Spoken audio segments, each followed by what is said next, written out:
Let me tell you a tale of a quiet town in Suffolk, England, where lies Rendlesham Forest, a peaceful and calm stretch of nature that had suddenly become the centre of one of Britain's most intriguing and controversial UFO mysteries in modern history.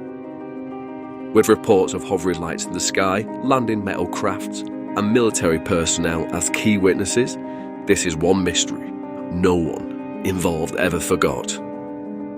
Occasionally mad as Britain's Roswell, the incident in Rendlesham Forest has sparked numerous debates, conspiracy theories and investigations for the decades following. We'll be taking a further brief look into the events surrounding the impelling mystery at the Rendlesham Forest.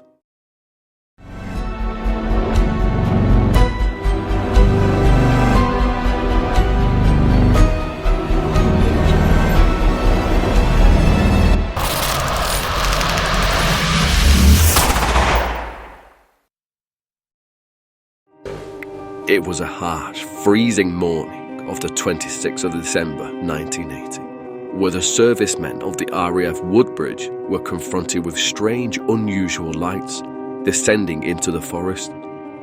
RAF Woodbridge and RAF Bentwaters were US-occupied air bases neighbouring the forest at the time. This fact alone inspired much further speculation. Amongst the servicemen who encountered these lights were Sergeant Jim Penniston, Airman John Burroughs and Ed Cabansag. What they saw would spook and fascinate investigators. Jim Penniston described approaching a metallic craft within the supposed landing site of these lights. He had also claimed to have touched the craft, revealing unusual markings and symbols imprinted upon its warm surface. It was warm to the touch and felt like smooth black glass. I saw symbols that looked like hieroglyphics and I documented them in my notebook. Now this account does seem rather fantastical, as well as his report of a binary code transmission that allegedly contained coordinates to ancient sites around the globe. Such sites as the Pyramid of Giza and the Nazca Limes. It is no surprise that this bizarre story had caught the minds of UFO investigators years later. After their encounter with this craft, they reported that the object suddenly flew away through the trees, sending local wildlife into a frenzy. Before we go any further, I would love to see your comments and theories. Was this a case of aliens observing military activity, or is there a more rational explanation for these sightings? Please comment below. I would love to hear what you think.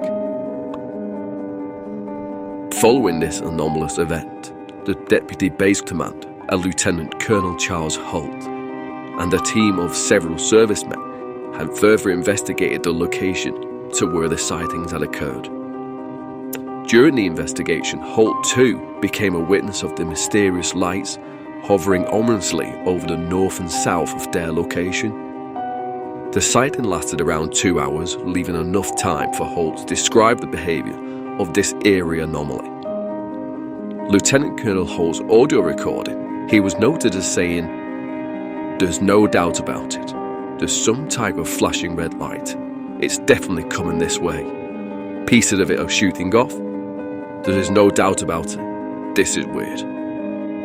Holt would later write a memo to the British Ministry of Defence in which he detailed the events. The official stance remained, however, that the incident did not impose any threat to national security, famously called the Holt Memo. Now sits in the British Archives and is a critical piece of evidence for those who investigate these sightings to this day. The possibility that the military had been approached and observed by unusual entities is a terrifying thought. But is it really down to extraterrestrial trespassers? A common view by skeptics is that the initial sightings of the 26th of December were the results of fireballs or asteroids burning up in the atmosphere, something that would be a lot more spectacular in a rural area. Astronomers had indicated that the dates do match the times that the shooting stars had been observed.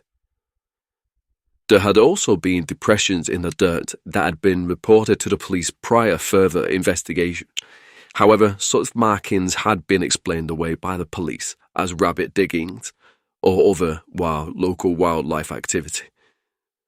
The movements of the lights could have been the result of the Affordness lighthouse, which at night would recreate a bright beam that, again, in a rural area, would be more pronounced and visible. The lighthouse theory would help understand Hall's report that the lights he saw would flash every 5 seconds, and the reports that he made about beams of light shooting down from the initial light sight itself. That being said, whilst these explanations do seem valid and reasonable, there is no known explanation for the certain parts of this case, such as the radiation readings that Holt had recorded showing higher than background level. DE readings also showed jumps in radiation levels that had occurred around the impressions in the ground and the locations important to these sightings. This, as well as the detailed accounts from multiple credible witnesses, have fueled more radical theories that this was an encounter with something otherworldly. Decades later, and the people of Suffolk have embraced the mystery surrounding the UFO at Rendlesham Forest, it still remains a UFO focal point for enthusiasts, researchers, and even tourists who can now visit the forest and participate in the local dedicated UFO trail, which maps out the sightings for a larger audience.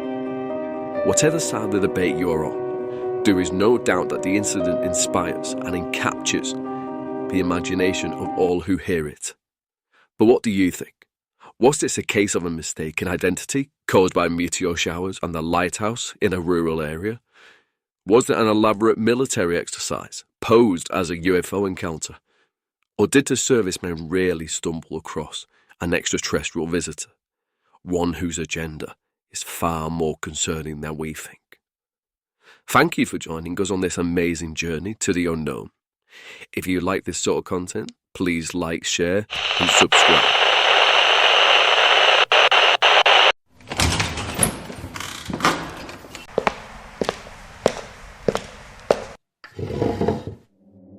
Well, Mr. Hafro, care to explain again what you saw? I've told you everything already. Please, can I just go now? Mr. Hafro, you are free to leave. Once you tell us what it is we want to know. I've told you already. I was taking a stroll through the forest. I saw the thing land. It was bright, and Mr. Hafro, we are not at all interested in the craft, nor the military's report on possible UFOs around this area. We are simply interested in what came out. What do you mean? Out of the craft, Mr. Hafro? Well, what are you talking about?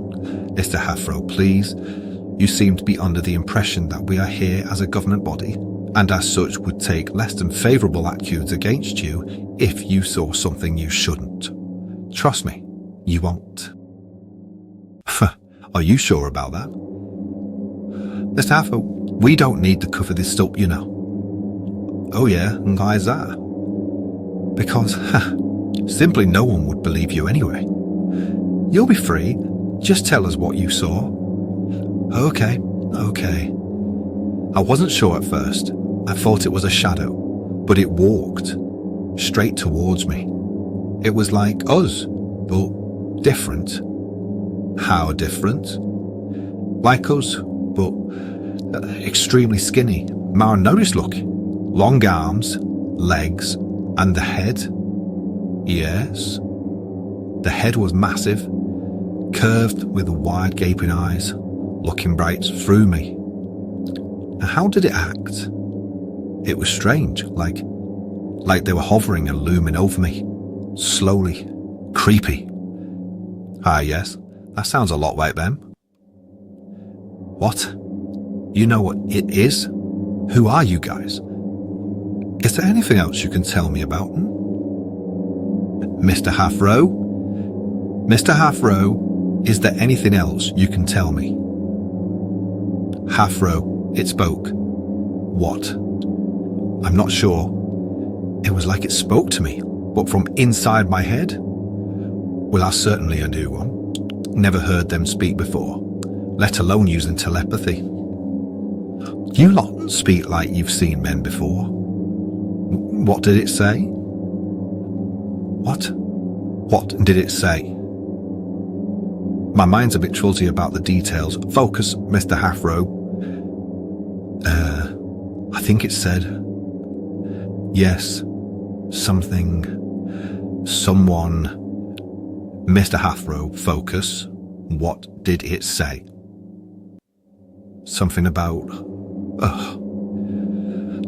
Mr. Halfrow, it is very important that we establish what this thing had told you. There was something about... they're coming?